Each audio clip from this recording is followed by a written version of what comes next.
Bonjour chers étudiants, bienvenue dans un exercice extrêmement important. Donc je vais parler un peu des méthodes de calcul des forces de la place et le flux envoyé par un fil à travers un cadre qui n'est pas simple, un triangle ABC. Situé à une distance D du fil et le triangle et les rectangles et les isocèles. Voilà les données. Les questions, bien sûr, c'est exprimer le flux envoyé par le fil à travers la surface du cadre, comme première question. Ensuite, déterminer la force de la place qui s'exerce sur chaque côté A, B, C, AB, BC et CA. Donc voilà, je vous conseille de bien réfléchir, de bien travailler l'exercice. Vous allez voir beaucoup de choses à travers cet exercice-là. Bien. Je vais commencer d'abord par rappeler ce que c'est que champ créé par un fil infini. Donc ça, on l'a démontré plusieurs fois. Champ créé par un fil infini. Ça, on va le donner tout de suite. Donc B, c'est égal à mu0 fois I1, le courant I1, sur 2pi, 1 sur X, suivant Oθ. Bon, en général, on le trouve 1 sur R, pour être sûr. Voilà, on travaille. Mais ici, on va travailler dans le plan XY. Donc, soit, dans notre pour nous, dans l'exercice, on va travailler avec un champ B égal à mu0, I1 sur 2pi, 1 sur X, suivant XY, et les suivants moins EZ. Parce que EZ, c'est vers le haut. Oθ, pour le plan XY, et les suivants moins EZ. Voilà le champ avec lequel on va travailler. Donc, le champ B partout, c'est un champ qui est rentrant. Ici, on travaille dans le plan XY et les suivants moins EZ. Voilà le premier point. Bien, le champ situé à une distance X quelconque. On a un point situé à une distance X quelconque. Qu'est-ce qu'on veut calculer dans la première question? On vous demande de calculer dans la première question le flux envoyé par le fil, flux envoyé par le fil à travers le cadre. À travers le cadre. C'est-à-dire que je dois calculer le flux est égal à double intégrale de B scalaire D de S. Bien. Bien, donc voilà le schéma. Donc voilà votre triangle ABC. Et on veut calculer le flux. Donc je vais calculer d'abord le flux élémentaire. D de phi est égal à B scalaire D de S. Donc je dois déterminer un élément de surface du triangle. Voilà mon élément de surface avec D de S est égal, cet élément de surface, c'est D de X fois D de Y. C'est un vecteur normalement. Si j'oriente l'élément de surface dans ce sens-là, ce sera suivant moins EZ. C'est un vecteur qui est rentrant aussi, vecteur de surface. Donc il est la même direction dans le champ magnétique B. D'accord. Donc le flux D de phi va être positif. D de phi est égal à B qui est égal à mu0 I1 sur 2pi D de X D de Y sur X. Voilà la première étape. Mais faites très attention à partir de là. Il ne faut pas surtout dire que le flux, c'est l'intégrale et intégrer D de X sur X, X entre D et D plus A, Y entre 0 et A. C'est l'erreur à ne pas faire. Pourquoi? Parce que dans notre cas, vous voyez bien que si je fixe X ici, vous voyez bien Y, il ne varie pas entre 0 et A. Il varie entre 0 jusqu'à ce point, qui est la variable qui est cette coordonnée-là. Donc cela, on parle de variable dépendante. Donc je dois déterminer d'abord quelle est la relation entre x, y pour tous les points du segment BC. Donc je dois déterminer tout simplement l'équation de la droite BC. De la droite BC. Bon, si je prends, bien sûr, j'ai le droit, j'ai pris moi mon axe X ici, mon origine sur O. Donc, vous voyez bien l'équation, ça sera Y est égal à X plus B. Vous avez les coordonnées du point B, X égale à D, Y égale à 0. Les coordonnées du point C, c'est X égale à D plus A, Y est égal à A. Je pense que vous êtes tous capables de déterminer l'équation, ce qui implique Y est égal à X moins D. Voilà. Est égal à x moins d. Voilà l'équation de cette droite.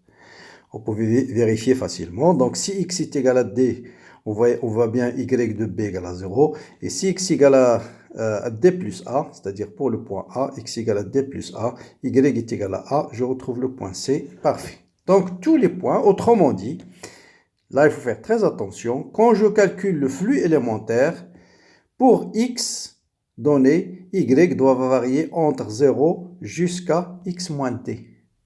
Voilà ce qu'il faut faire dans ce cas-là.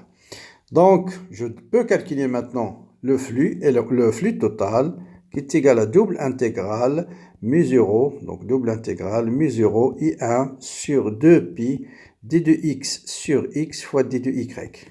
Et comme je disais, là, il faut séparer, je sors tout ce qui est constant, mu0 i1 sur 2pi. Il me reste l'intégrale d de x sur x, mais avant d'intégrer, je dois intégrer d'abord l'intégrale d de y, avec y varie entre 0 jusqu'à, on a dit combien? Y varie entre 0 jusqu'à ce point-là, qui est x moins t. X moins t. D'accord? Donc voilà, à mon avis, le point le plus important, il faut faire très attention ici. D'accord? Donc ce sont des variables dépendantes et ce terme va être une fonction de x qu'il faut injecter ici avant d'intégrer x. Et x, bien sûr, il varie entre quoi et quoi? X varie entre ce point et ce point, c'est-à-dire entre d jusqu'à d plus a. X varie entre d jusqu'à d plus a. Voilà, maintenant on peut faire le calcul. Donc mu0, i1 sur 2pi, l'intégrale d de x sur x et l'intégrale d de y sur y en t, c'est x moins t. Voilà, donc ça sera mu0 fois i1 sur 2pi. Bon, je vais agrandir un petit peu. Mu0 1 sur 2pi, l'intégrale de d de x, ça sera x sur x, c'est 1 moins d sur x fois d de x. Qui est égal tout de suite à mu0 i1 sur 2pi. L'intégrale d de x, c'est x. L'intégrale d de x sur x, c'est ln de x entre d jusqu'à d plus a. Ce qui vous donne un flux qui est égal à mu0 i1 sur 2pi, facteur de d plus a moins d c'est a, ensuite plus d ln de d sur d plus a. Voilà, on fait définitive le flux envoyé par le fil à travers le rectangle. Donc là, il faut faire très très attention, comme je disais. Le point le plus important ici, que les variables x, y sont dépendantes. C'est-à-dire, quand je fais pour x donné, y ne varie pas entre 0 et a. Comme si c'était le cas, normalement, s'il s'agit d'un carré, ce sera plus simple. Je vais varier x entre 0 et a, y entre 0 et a. Donc, c'est plus simple. Mais là, le triangle, pour x donné, y varie uniquement entre 0 jusqu'à x moins d. C'est ça le point le plus important. Bien, maintenant, on va passer au calcul des forces. Donc je commence par la force exercée sur le côté CA. Donc je prends un élément de longueur ID de L. Je rappelle la force d'abord. D de F, force de la place, c'est I2. La force exercée sur CA, donc c'est I2, D de L, vectoriel B. Donc sur le côté AC, à quoi est égal D de L? Donc, vous voyez bien, D de L, il faut tenir compte du sens du courant. Donc, c'est un élément de longueur qui est opposé, qui est parallèle à Y. Donc, D de L, ce sera D de Y, mais il est suivant moins EY. Donc, moins D de Y suivant J. À quoi est égale la valeur du champ magnétique sur le côté CA? C'est constant, parce que pour tous les points du côté CA, ils sont à la même distance du fil. Donc, ce sera mu0 fois I1 sur 2pi, 1 sur combien? D plus A. Et toujours, bien sûr, moins suivant EZ. Le champ ici, il est comme ça. Il est suivant moins EZ. Donc, vous voyez bien, ID de L vectoriel B, ça va vous donner une force. On doit trouver une force qui est suivant D de F à C, suivant X. Donc, on va faire le produit vectoriel. Donc, D de F, CA. Donc, D de F, CA, c'est égal. Donc, mu0 fois I1 fois I2 sur 2pi, 1 sur D plus A. Le moins, donc D de L, c'est J vectoriel EZ. Donc J vectoriel EZ, c'est I. Le moins avec le moins, c'est plus. Très bien, on a trouvé notre fameux I. Et il manque bien sûr un D de Y. D de Y. Donc vous voyez, tout est constant, juste il faut intégrer sur Y. Donc ça vous donne FCA. L'intégrale de dy varie entre ce point et ce point, donc c'est A. L'intégrale d de y sur le côté CA, c'est petit a. D'accord, voilà, donc voilà, donc ça sera mu0, I1, I2 sur 2pi, A sur D plus A suivant I. Voilà, la première fois, c'est la plus simple. D'accord? Donc là, il faut travailler vectoriellement. A, il n'y a pas de problème. Là, c'est moins d de y suivant j. Là, b, c suivant z. On fait le produit vectoriel. L'intégrale d de y entre là et là, ça vous donne la longueur de CA qui est petit a. Bien, la même chose pour le côté AB. Là aussi, AB, c'est plus simple. Hein. Donc, vous avez I d de L, il est là. B, il est là, suivant moi, Z. Vous faites I d de L, règle de la main droite. Ça va vous donner une force D de F AB. Donc, la même chose, D de F AB, de même. Donc, de même. D de F AB est égal à mu0 I1 sur 2 pi 1 sur x avec un signe moins suivant EZ. I d de L, pardon, il faut commencer par D de L. Il faut commencer, il faut attention, le produit vectoriel n'est pas commutatif. Donc, ça sera I2 plutôt. Donc, D de L, ça sera D de x. Et suivant quoi? C'est élément de longueur, c'est D de x suivant moins x. Donc, suivant moins, un signe moins suivant I. Donc, ça, c'est I d de L vectoriel B qui est égal à mu0 I1 sur 2 pi x suivant moins avec ce moins, donc il va être plus suivant EZ. Voilà, donc D de F AC, ça sera mu0 I1 I2 sur 2 pi D de x sur x. Donc I vectoriel EZ ou bien EX vectoriel EZ, c'est moins EY.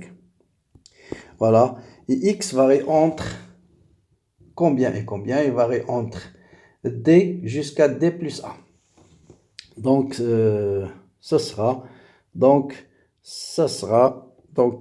moins mu0 I1 I2 sur 2 pi l'intégrale D de x sur x entre D jusqu'à D plus A. Donc x varie entre, pardon, ici il faut faire très attention, x varie entre ce point jusqu'à ce point, donc D plus A jusqu'à D, donc c'est plutôt D plus A jusqu'à D. Non, pourquoi? Pardon, là plutôt il varie entre D jusqu'à D plus A parce que là on a travaillé en module, là on a projeté déjà le vecteur D de L, donc correctement. Donc ça nous donne, ça c'est FAC plutôt, FAC, voilà, et suivant EY. Voilà, je travaillais. Donc en définitive, vous voyez que la force FAC va être égale à moins mu0 I1 I2 sur 2 pi ln de D plus A sur D, c'est-à-dire D plus A sur D, suivant EY. Voilà la force, la deuxième force la plus simple. Maintenant, on va passer à la force qui pose un petit problème. Donc voilà pour le côté BC. D'accord, vous voyez bien, là aussi, voilà ID de L, voilà toujours B suivant Z, vous faites ID de L vectoriel BC, vous voyez bien que FBC, c'est un vecteur qui va avoir deux composantes, une composante suivant X et une composante suivant Y. Et là, je vais faire deux méthodes. Je vais faire une méthode purement mathématique, c'est-à-dire, je vais faire le calcul, on a D de L, un élément de longueur, en coordonnées cartésiennes, c'est D de x suivant i plus D de y suivant j. Ah, d'accord? Donc ça. Et puis, je vais projeter cette force-là. Je vais calculer D de f BC. Donc, ça sera mu0 moins mu0 I1 I2 sur 2 pi. Et puis, facteur 2. Je remplace D de L par D de x I vectoriel EZ. C'est moins EY. Donc, I vectoriel EZ, c'est moins EY. Donc, c'est moins D de x suivant EY. Et puis, G vectoriel EZ, c'est G vectoriel EZ, c'est I. Donc, plus D de y suivant I. Bien. D'accord? Donc, autrement dit, ça sera moins, avec le moins c'est moins, donc mu0 fois I1 fois I2 sur 2 pi, facteur de D de x, donc il manque ici bien sûr un x, D de x sur x, D de x sur x suivant EY, moins D de y sur x suivant EX ou bien suivant I. Bon, je fais attention, chaque fois je note suivant I. D'accord? Donc, vous voyez bien que la force D de Fx, ça sera moins mu0 I1, I2 sur 2pi D de Y, D de Y sur X, et D de Fy, c'est mu0 I1, I2 sur 2pi D de X sur X. Bien, comment calculer ce terme? Eh bien, vous savez aussi que Y, pour tous les points de la droite BC, vous avez Y égale à Y est égal à quoi? Y est égal à D moins X. C'était X moins D plutôt. Y est égal à X moins D. Donc, je vais le noter. Y est égal à X moins D. Ça veut dire D de Y est égal à D de X. Pour tous les points de la droite BC, j'ai D de Y égale à D de X. Et vous voyez bien qu'en module, le module de D de Fx égale au module de D de Fy. Donc, je vais calculer juste une seule. Bon, je vais calculer par exemple, je vais calculer l'une d'entre elles. Allez, on commence par D de Fx par exemple. On a dit D de Fx est égal à moins mu0 I1, I2 sur 2pi. Comme on a dit D de Y, c'est D de X, donc D de X sur X. Et j'intègre. Donc, c'est égal à moins mu0 I1, I2 sur 2pi, l'intégrale D de X sur X. Et X varie entre D jusqu'à D plus A. Et ça vous donne, donc ça c'est Fx, puisqu'on a fait l'intégrale. Donc, Fx est égal à moins mu0 I1, I2 sur 2pi, ln de D plus A sur D.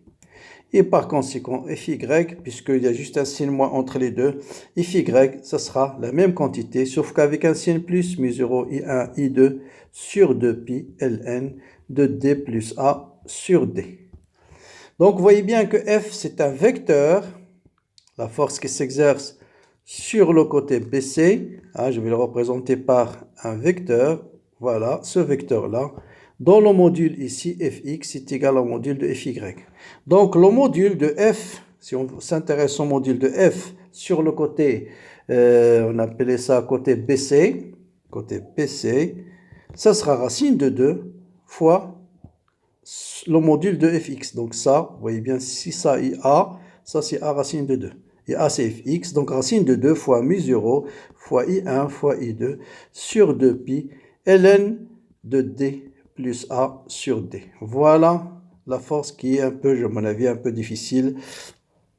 La force, bien sûr, sur le côté BC. D'accord? C'est racine de 2. Il a son module. Voilà le module de sa projection suivant X. Voilà sa projection suivant Y. Mais bien sûr, on peut le calculer aussi, si vous voulez, d'une autre manière. Bon, je ne sais pas si je vous donne la deuxième méthode. Allez, on va donner une deuxième méthode, ou bien, peut-être celle-là, elle est relativement simple. Je vais m'intéresser toujours au côté, comment on l'appelle déjà, au côté BC, sur ce côté-là, BC. Voilà ID de L, voilà D de L, D de L, D de L, D de L, et voilà B, et voilà la force D de F. Bien. On a dit que D de L est égal à D de X suivant I plus D de Y suivant J. Maintenant, je vais calculer le module de D de L. Donc, puisque le module de dx égale au module de dy, parce qu'on a y égale à x moins d, donc d de x égale à d de y.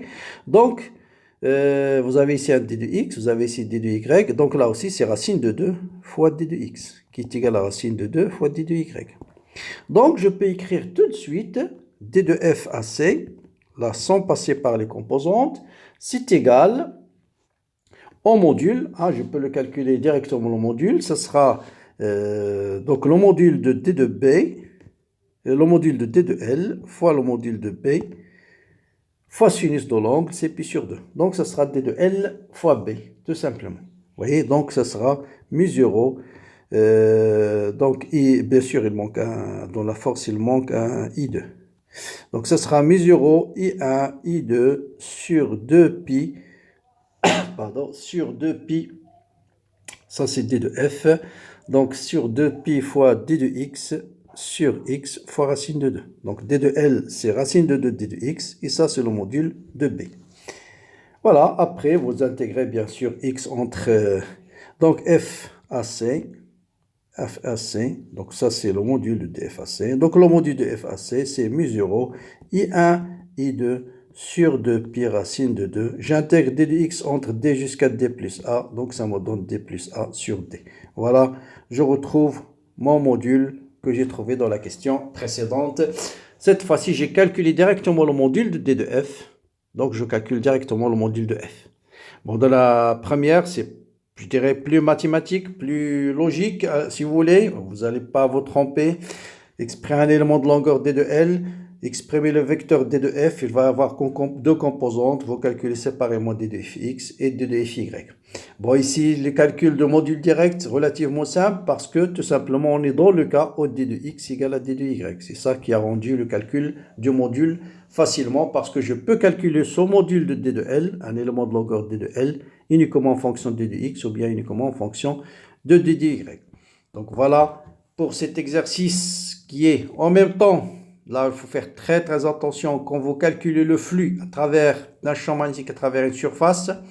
Là, ici par exemple, on a des variables indépendantes, c'est pourquoi j'ai introduit cet exercice. Bien sûr, s'il s'agit, je répète, d'un cadre rectangulaire ou un carré, le calcul ce sera très simple parce que les variables seront indépendantes.